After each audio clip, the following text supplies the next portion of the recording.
Ready?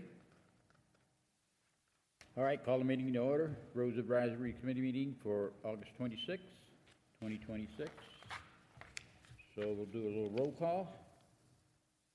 John Steele. Here. Jim Cox. Here. All right. Rachel Daniel, no. John Durkin. Here. Matthew Ettinger. Michael Garcia here. And Curtis Kelly. Oh, and Tony Donato's here. Okay, we have a quorum. Good. All right, please stand to the flag salute. I pledge allegiance to the flag of the United States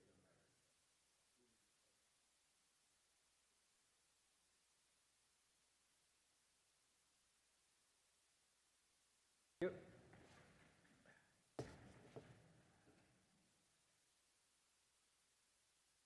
Any public comments? Oh, wait.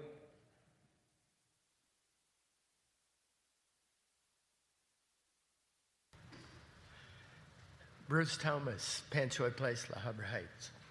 I just have a question. I travel Hacienda all the time, and there's a lot of ruts where the blacktop is coming apart.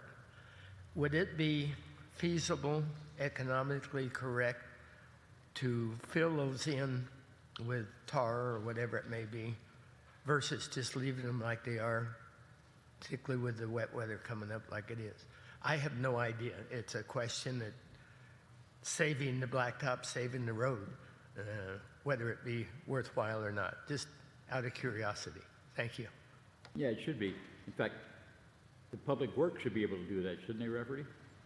If it's not too big an area. We pretty much, Aaron, our maintenance worker, will patch with like a cold patch is pretty much what he does until we have county comes out and does those things for us. So could you identify to Rafferty exactly where you're talking about? I wasn't talking about anybody. It was just a general question. Oh, Jen? Okay. For somebody that doesn't know blacktop, I've done a little of it, but you guys know it better than I do. Would it be economically feasible to do it ahead of rather than let it go to potholes? I don't know. We should anyway. Well, well, the PMP should have gave us some indication of some rough areas anyway, right? Hacienda. It does. The one you have there in front of you, it just has the streets pulled out that we'd kind of talked about last time. It doesn't have all of the street segments. Okay. Mr. Bragdon, do you have any comments? That was a silly question.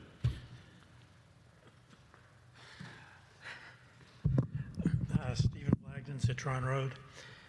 Yeah, hopefully, because all the roads in the city have to be done in the next 2 years to finish out before the assessment district ends. So hopefully Hacienda will be done with that. The street segments for the worst ones on that list, they added them up. It's about 300, just quick in my head, about 305,000 square feet. And typically you want a project to be 480,000 square feet because there's 4.8 million square feet of road divided by 10. That's an average of 480 a year. Obviously, when you're in bad shape, so it might fall below the 480. But it'd be good to do 2 projects at a time because to save money, and also we're going to have 2 years worth of revenue because this project is actually the 25-26 project, and we're in the 26-27 fiscal year, and that money will be coming in. And then, as I mentioned last time, the city is being forced by the state to put in high-density, low-income housing, and that could well deplete a lot of the city reserves. So it's better to get your dibs in first on the money before it's not there. Then, just a minor comment. Avocado Crest and Hacienda, the northeast corner, the people who own that house did a nice job landscaping behind the traffic signal. They had some there before, but it really is spruced up. It really makes a big difference. The landscaping softens it. Yeah, that's all I have. Thanks. Okay. Yeah, I don't think it was the intent to, during the assessment period, to treat every road in the city. We had an objective to get an average PCI of 75 for all the roads. But an assessment district, it's a benefit district, and everybody has to benefit. So there was a minimum of slurry seal in front of every house. I mean, there were some things that were done, they might have been done better than needed to be, but that doesn't mean that the people who pay get nothing. So that's the idea of the benefit assessment district. Everyone gets a benefit in front of their house, except for the private roads, of course. Okay, any other comments? No? Okay, take a minute to review the minutes of July 22nd, please.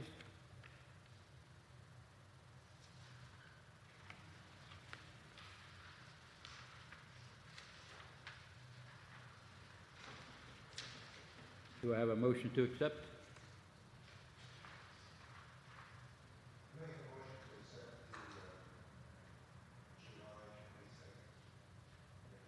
Do I have a second? Okay, thank you. So we'll have a vote on it. Let's see who's. John Steele, yea or nay? Yes. And John Durkin? Yes. And Matthew? Yes. And I say yes.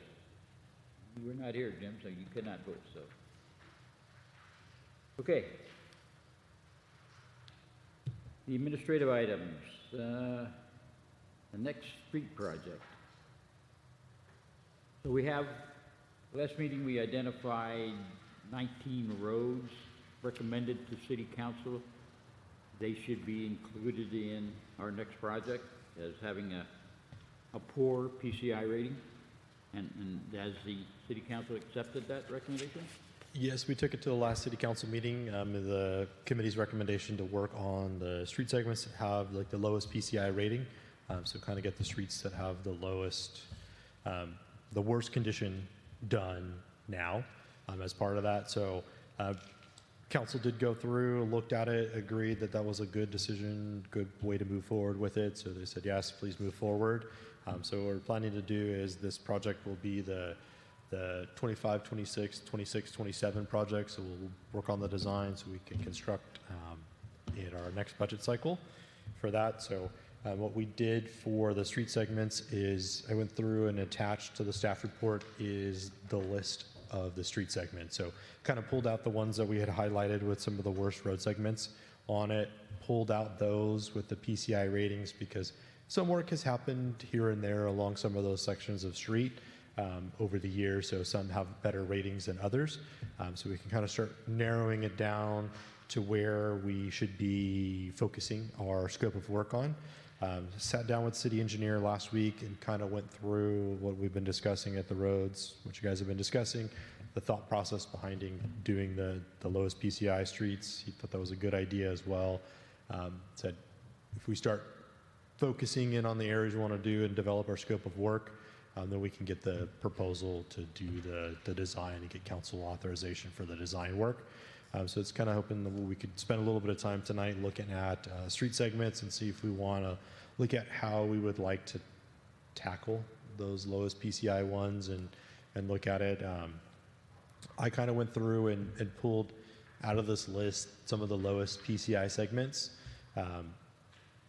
which are like 3 segments of Avocado Crest, Citron, 1 segment of East Road, 3 segments on Fullerton, 2 segments on Cashland, 2 segments on LaFleur, Pleasant Crest, 1 of East Skyline, and Tangelo, Vista, and Walnut. And just sort of totaled those square footages up. It kind of runs to right just under 400,000 square feet, which is what we did in the last double project was 400,000 square feet of grind and overlay on those street segments. But obviously, we can look at it in a lot of different ways if we would like to break it down differently, look at different street segments.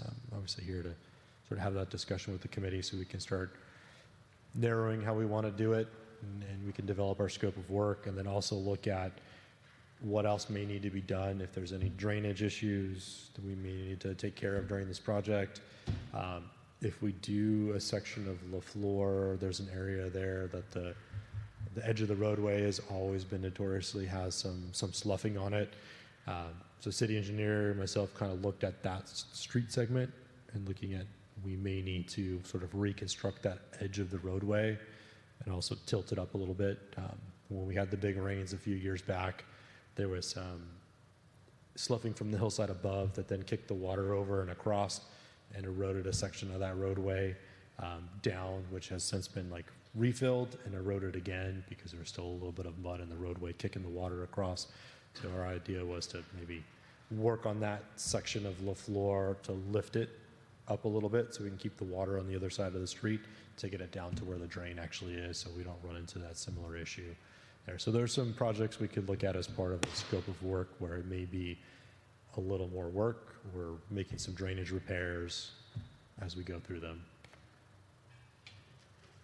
So you picked out some of these segments that were in the 19 roads, right? But that didn't include all of them, though.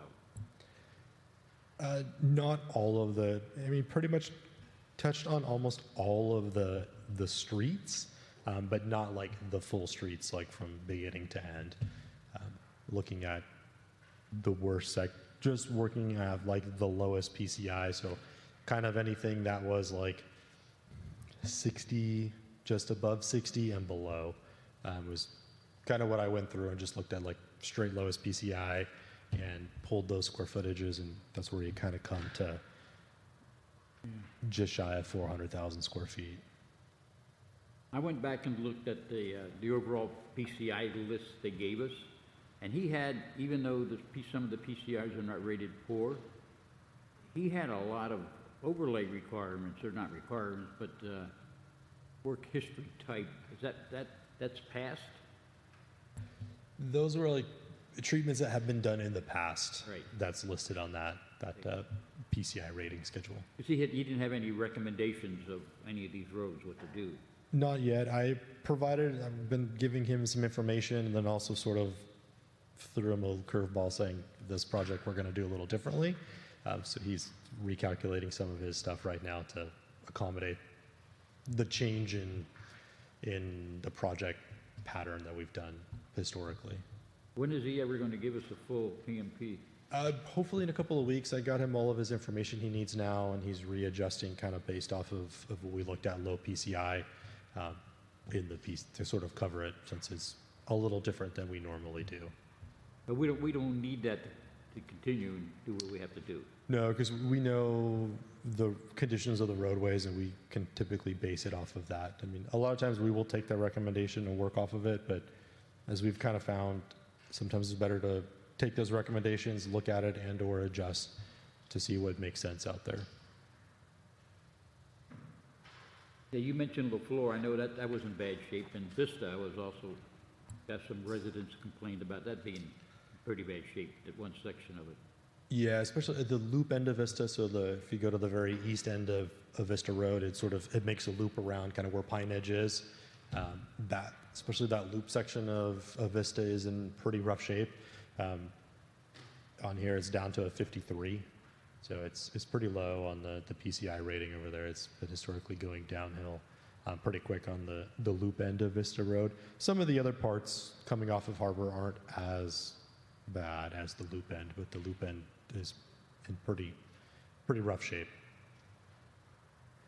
I would like to include some more roads, but considering the roads we identified, and most of those are going to be grind and overlay, Yep. and square footage of that is pretty comparable to what we did in our last project. Right about what we did in our last project was about 400,000 square feet. Right, and considering the glacial process we use to get these things started before we start construction, we're going to be right in the middle of the super El Nino, right? So, The goal would be to do this design through the winter. So as we have it ready into the next spring to be able to bid it and do construction next summer in the new budget year. So in the 27-28 budget, do the construction in 27-28. so this will be the last project we have under the assessment 7 then? We will have, I believe, one more year. That 27-28 project will still be funded with District 7. So this would be last year, this year's budget, and then we have the next year's budget will still receive some funds from District 7. Yeah, but we can't carry, okay, so we have one more year left after this for the assessment, and we cannot carry that over. Carry over as far as, The assessment, so we would need to go out and redo an assessment to look at a new assessment would be the next thing to start looking at. Or another funding mechanism that would provide additional funding for road maintenance. you guys have any comments, questions?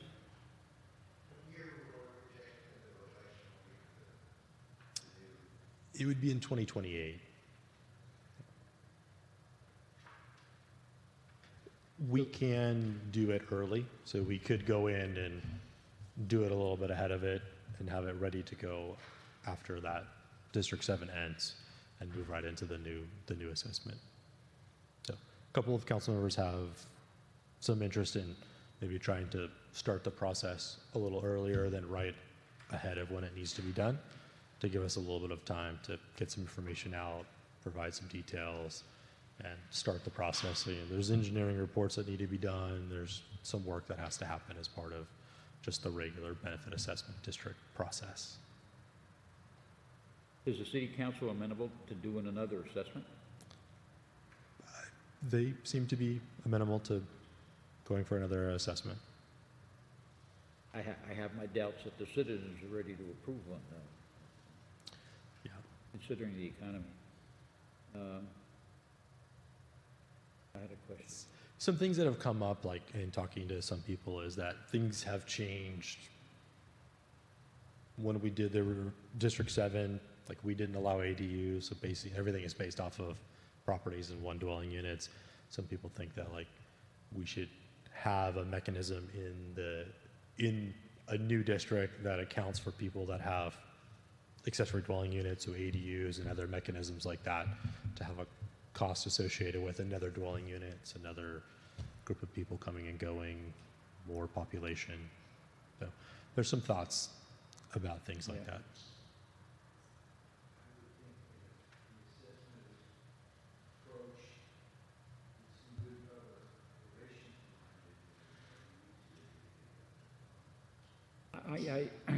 Well, it's my opinion that the assessment 7, we overachieved our objective that was given us to start with. So, I mean, that's a record to stand on for doing anything more. Are we ready now to go into design for this? What else do we have to do to start design? For that, it would just be sort of narrowing down the scope. So it's kind of like looking at street segments we want to work on, any other thing that we mean, like working on the section of LaFleur to address the edge of the slope there. There's also a drainage thing at LaFleur and El Terraza.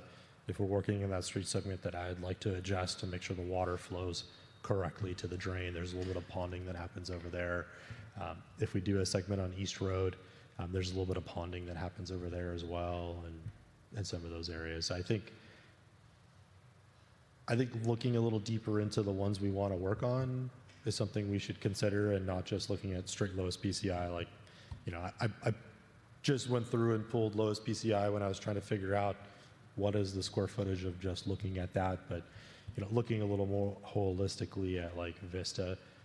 So the lowest section of PCI of Vista is only half, like 3/4 of that loop would be done, not the full loop. I think we should like consider that, like do the full loop. It's a little bit, just a little, like an extra 7,000, an extra 4,000 square feet of space, and some of those things, some of like some sections of Avocado Crest that are I think a little worse for wear or could use some additional work on it. Same with East Road. I think there's a little bit on East Road that could be done a little bit greater. Maybe another section of LaFleur. And maybe like Tangelo, we maybe not do Tangelo. There's not a lot of traffic on that roadway. It does have a pretty low PCI, but I think there's only like 2 houses on that street. Citron is another one where we have to, if we do Citron, the way the water flows right now, it goes over the edge. So there is a section that we would want to like super elevate, lift a little bit to keep the water rolling down the hill and make some adjustments to some drainage along Citron to keep the water flowing properly. Right now, the way the water comes off of Reposado onto Citron, it kind of makes a wide curve, which puts it on like the south side of the street, which then it kind of hits a low spot, which then goes down through a couple of properties down towards Reposado and ends up at Reposado and Hacienda. So it would be nice to elevate that a little bit to keep the water running along the slope side and keep it around to the drains that are on Citron closer to Cañada Sombre. So some things for us to consider. So if we contract NV again, shouldn't they be able to do this, to look at these segments, and they determine what should be done? They could go through and look at segments and do that, but I know we as a committee like to look at it a little bit closer and make sure we're working in the areas we'd like to see the work addressed the most. Okay. So you're suggesting we go out and look at this individually? It might be good for us to take a look at the street segments and see for ourselves what works the best. And You want to do it?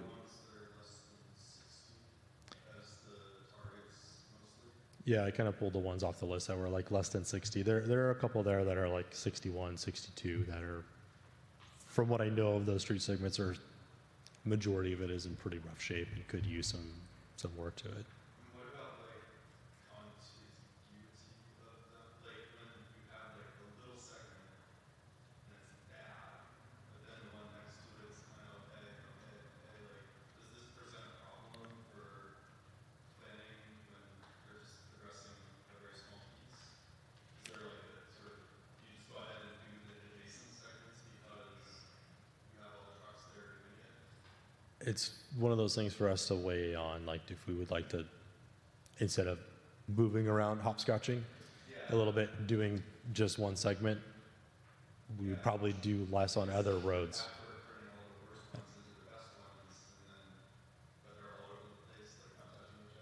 Yeah, if you look at East Road is kind of that way. East Road is sort of there's spots that have been done over the years and segments in between that haven't been done. But it's just, if we do it more continuously, like one whole road, there's probably less that we could do across the board.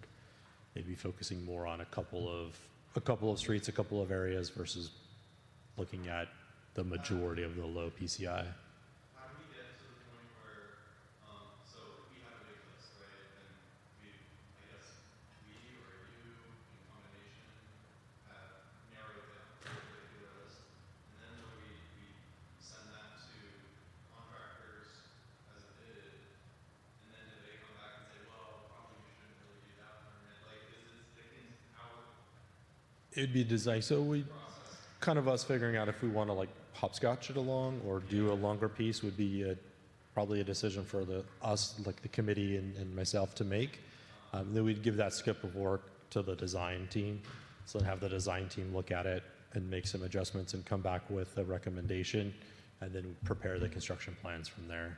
Yeah, we did it on a previous project. We had a couple of us go out as a group and look at some of the roads. I know we did some of that. Decided that some of them need riprap for drainage and, you know, that kind of thing, right? Yeah. So we should want to plan on that if we want to get together as a group. How many want to do it and what's a convenient time to do it? Yep, we could definitely do that, yeah. We'd have to go in teams of 2 committee members at the most, so we don't have a Brown Act issue, but Yeah. You guys willing to do that? Yeah. Okay. What's a good time? What's a good time for you guys? Hopefully not when it's 100 degrees outside. A couple of weeks it's supposed to go down, right? Yeah, I think this seems to be the last of the high heat, and we're gonna move into a little bit of cooler phase next week. So Well, I'm going to be out of town starting September 6th for that week. So otherwise, I'm available, except for Mondays. through Mondays. So maybe we can look at something maybe next week, send some time slots out and see if committee members have some time. We can go out and meet and walk those streets, walk the segments, and kind of look at the areas. You guys, Maybe also, as we drive around, I don't know, don't be unsafe, but, you know, maybe videotape segments with your phone, and we can share them that way with each other, and cover more of the areas, yeah. and just like sharing from our phones. But what we did previously too, and you know, we met as a group and walked. We walked a lot of these segments, right, and inspected them that way, and they came up with some recommendations for that.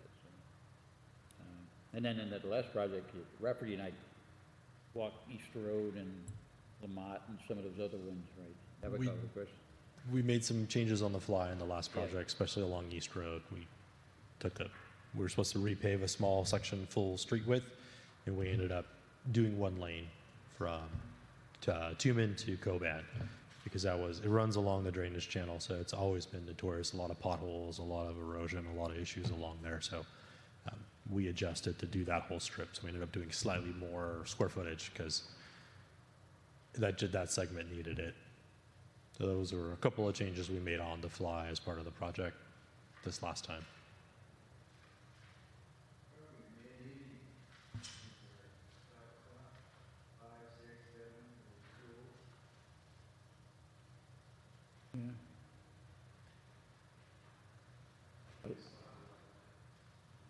A lot of whenever you guys are available, right? I mean. Okay. All right. You want to try to do it like a Saturday? We could do a couple Saturdays, yeah. Okay. So you want to target this next Saturday to start?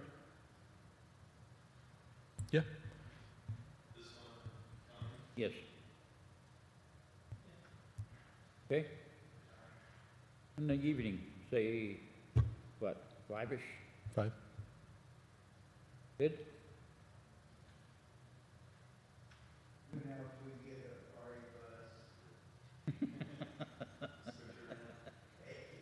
Case of beer.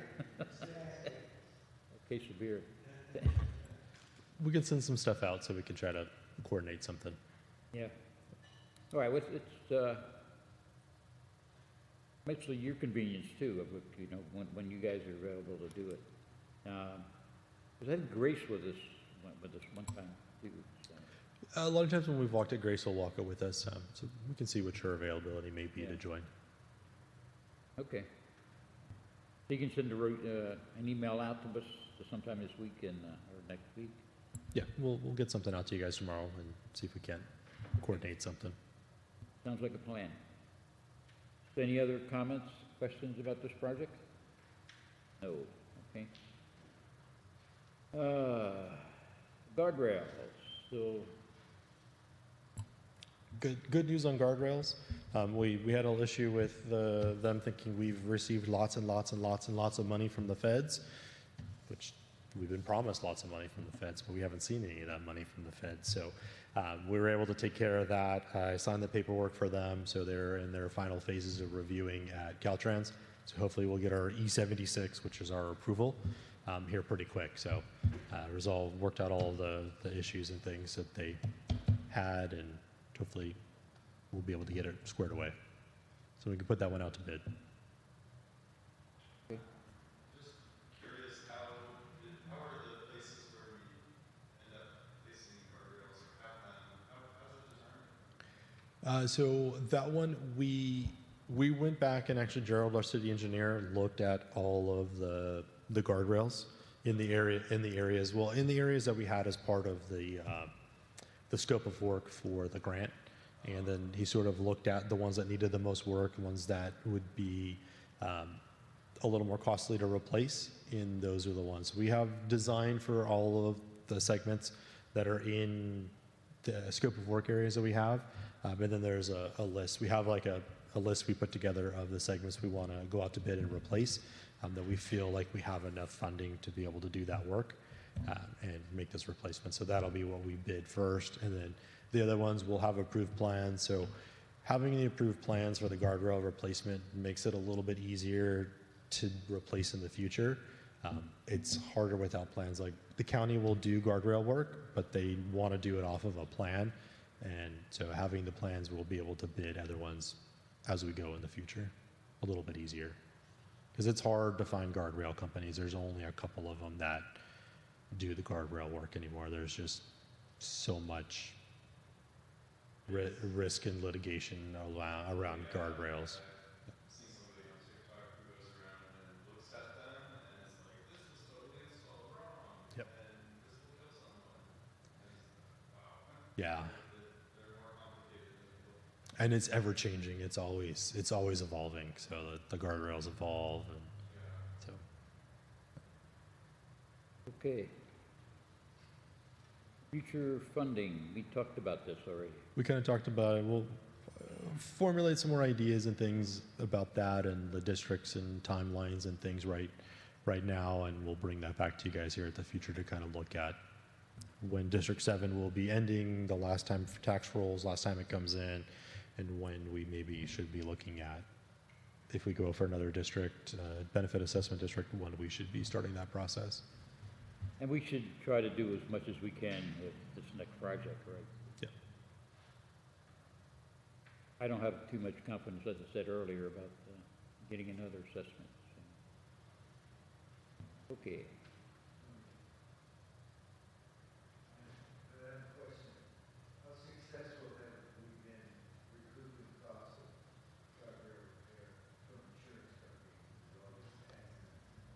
Decently good, actually.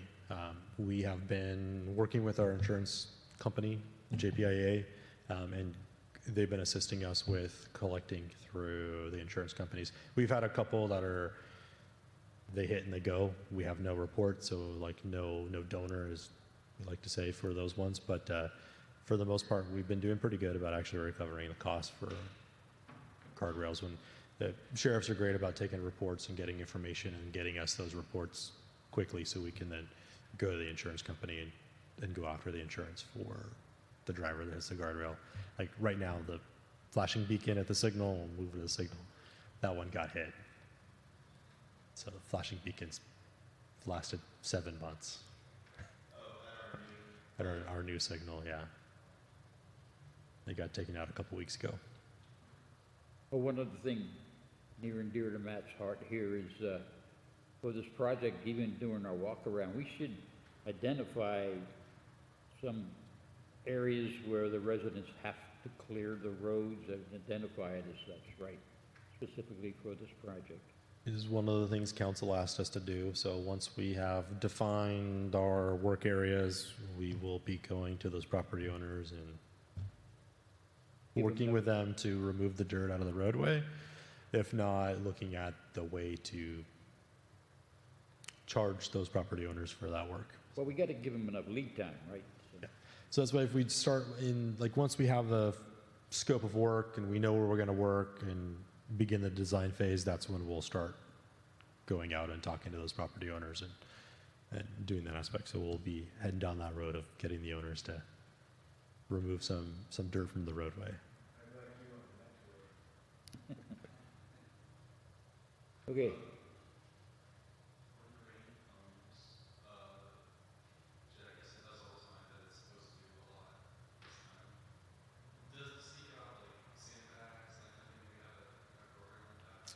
We do, so we're actually refreshing the sand. So there's always sandbags available. So right outside the city hall door, lobby doors right here, there's always sandbags. So next to the panels where the agendas are posted, there's sandbags that are always there. And then the sand is up at the park.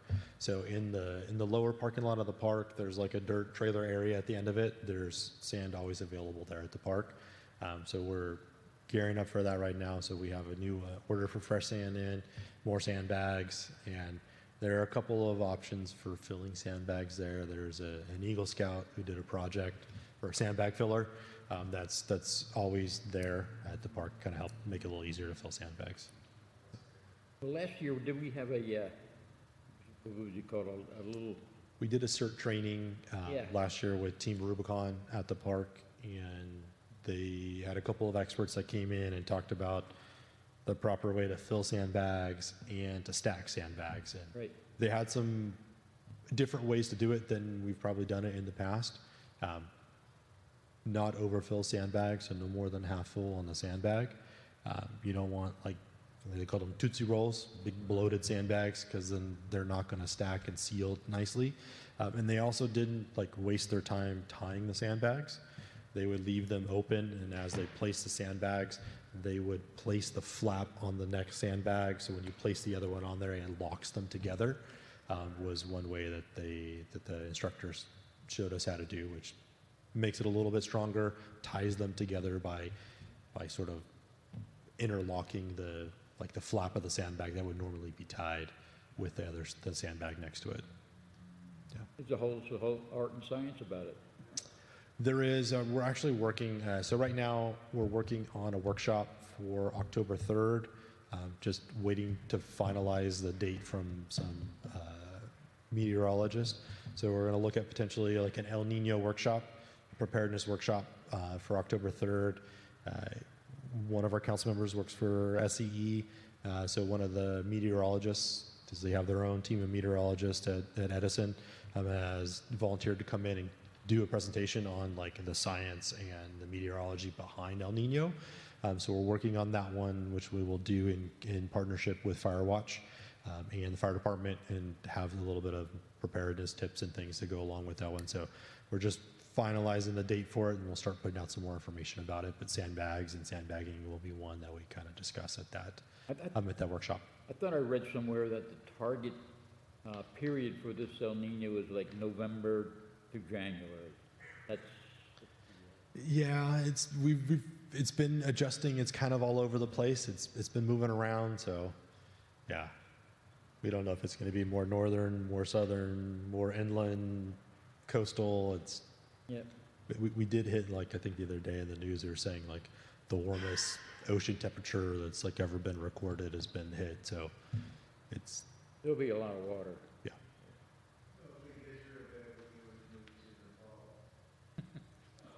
Bring your own boat.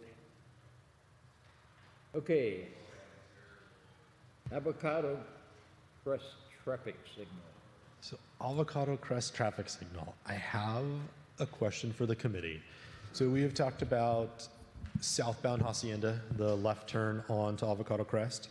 The way the signal was designed and is timed today, the third car in line in that left turn pocket is the one that would trigger the left green arrow.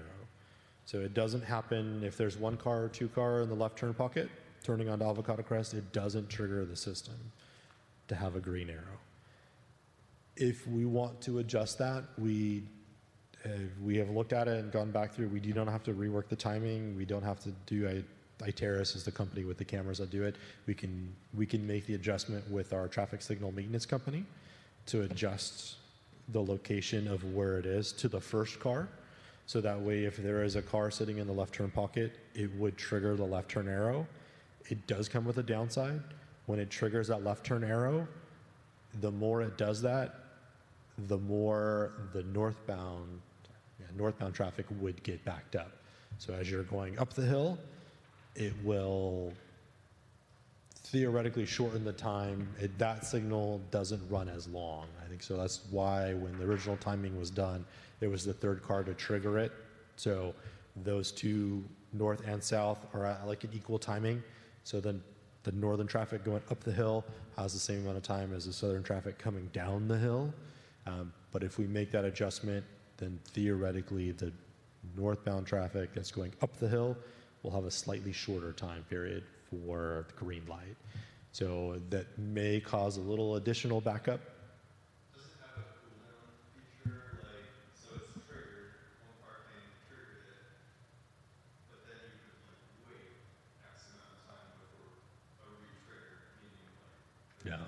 it would trigger it. If there detects a car in that zone, it would trigger it, so. Well, personally, last night, I had that experience. There was two cars. I was the second car waiting to make that left turn. We went through 2 cycles of red lights, okay, before we just tearing left-hand turns right through gaps in the traffic. We had to. I mean, I wasn't going to sit there another cycle. So, but why couldn't we do it like we do West Road, the Hacienda and West Road? I mean, that seems to work very well, and it's triggered mostly if you have a red light, okay, before it turns green for the other side, you get the left-hand turn signal. It does. It would work that way, but the northbound traffic would have a slightly shorter time period because it takes it out of that full cycle for the left green. Yeah. So that's the trade-off. Is it may back up a little bit farther. So, So there's a little bit of trade-off there, but it is something that we could do without having to go back through an engineering and retiming and redoing all of it. We can make the adjustment with our traffic signal maintenance company, so it'll be not as expensive I think of we a should try it. change. We should try it. See what happens. I, Maybe if it becomes an obvious problem that the north side's getting really backed up, and we could like revisit it, but otherwise, that's our only option, it doesn't have the combination of trigger and time, then yeah, it would be that every if there's a car there, it would detect it and turn and signal. Right now, on average, usually it backs up to Sansanina, the next signal, or a little bit past. During heavy like commute time, so during traffic time, that's kind of the backup that happens today.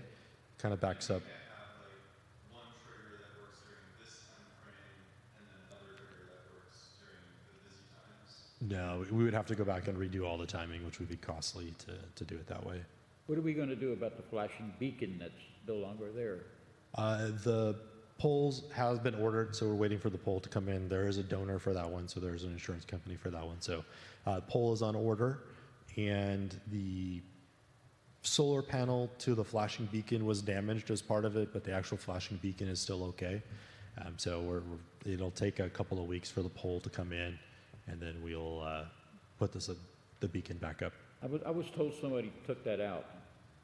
They ran into it. Somebody ran into it, yes. What about their insurance? We do have the insurance for it, so it's going through the insurance. Okay. Yep. So are we ever going to do another beacon down closer here to this? Probably not, Well, because we would have to go back to the county, because that is on the county side. Well, if we start backing up track because of the left-hand turn signal, we may have to, right? Yeah, yeah. So it's that one would have to go back through the county review and a process since it's in the county side. Okay. Any other questions, comments? No, we beat that one. PMP, whatever. Hopefully here pretty quick. I kind of threw him for a little loop when I said we're going to change the project. He said, okay, I got to recalculate some Yeah, things. So, I'll believe it when I see it. but Just don't pay that guy yet. ultimately we can go based off this and make it work. Yes, sir. On the West Road on Solar, I keep getting questions about if we're going to need any south down there. They took the trees down, pretty much goes off to a hill. We looking for guardrails, is that what you're saying? Somebody local there is putting in some level of There are some little stakes that are in there. We have looked at potentially delineators along that edge to show it a little bit. Is one thing we have considered, and city engineers.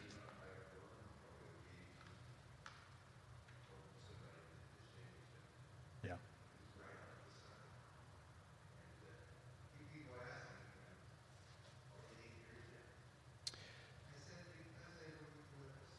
They were all eucalyptus, and that was Edison and the property owner. Those trees are close to the power lines over there, so Edison and the property owner looked at removing all those eucalyptus, and they removed all the eucalyptus. I have a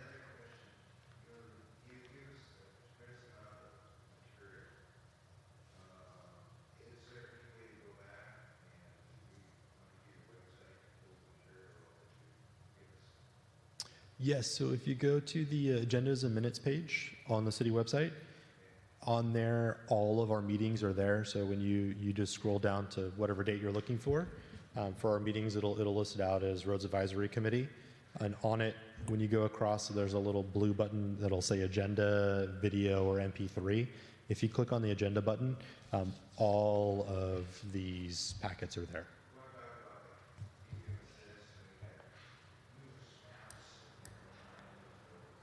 Oh, those ones aren't necessarily on there because those are something quick we just did as a visual to let the committee kind of think about some of those things.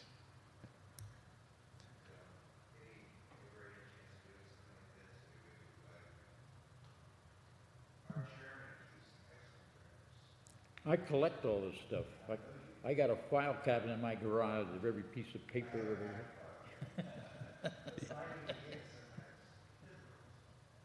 A lot of times it's me doing it with like Microsoft Paint. It's not the most fanciest way of doing it, but we could look at including it in the actual packets. Sometimes when I send them out to you guys, I'll include Steven, but yeah. Any other non-agenda items? Well, it's along with guardrail roads and whatnot. Do we have any idea how many accidents here in the heights caused by someone going over the line, et cetera? Taking off the side of your mirror, fender, do we have any idea how many? No, I don't. Yeah, because I don't typically see the only reports we generally get are is if they hit city property. We'll get those reports from the sheriff's department. Other than that, I don't see the accident reports that come through, so I don't have an idea as to that. The reason why I ask that question is the people I talk to within my neighborhood, say, a mile square, is the trucks that come up, and the visitors that come up, and Facebook Marketplace coming, and the delivery drivers and all that. They complain about all these people that keep driving over the line and have to correct and go into a hill and go into a tree and whatnot. And I thought it would be a great idea if the city would be able to do it. Having signs printed up and put them around the city that says driver, stay on your side of the road. We could look at additional signage for that. Yeah. It's a shame that we have to actually tell people or recommend or suggest Yeah. that you stay on your side of the road. I've been out and about plenty of times and had people kind of well into my side where I've had to stop or slide a little closer to the edge because somebody's coming around a corner or just down the straight part of the street and in the middle of the roadway. It's a watch sign that was put out several administrations ago.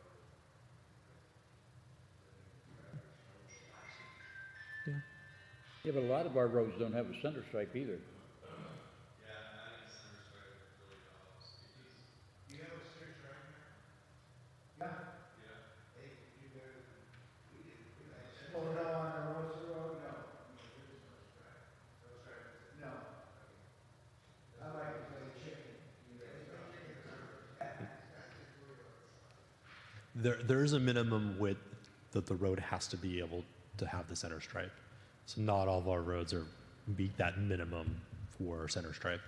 I know when we worked on Kenyatta, as you kind of come up past Archfield on Kenyatta, as you go around over towards where Verzon and Subtropic are, you'll kind of see that stripe as it goes around some of those corners. It sort of starts and stops in a few segments. Those are the segments that meet, because myself and the city engineer measured it out before we striped it. Those are the ones that meet that minimum width for a center line stripe. I forget the exact size of the road has to be. I believe it's like 18 feet. I'm just noticing it more because of the construction adjacent to my house. There's usually 20, 30 cars that are 10, 5, 7, just depends on what day. And 90% of them have no clue. Miss Yeah, I did talk to one of your neighbors actually the other day, and he had that happen on East Road between the Churchills. He was going along, and a truck was coming around the other corner and was over the yellow line, and he had to scoot to the side to not get hit.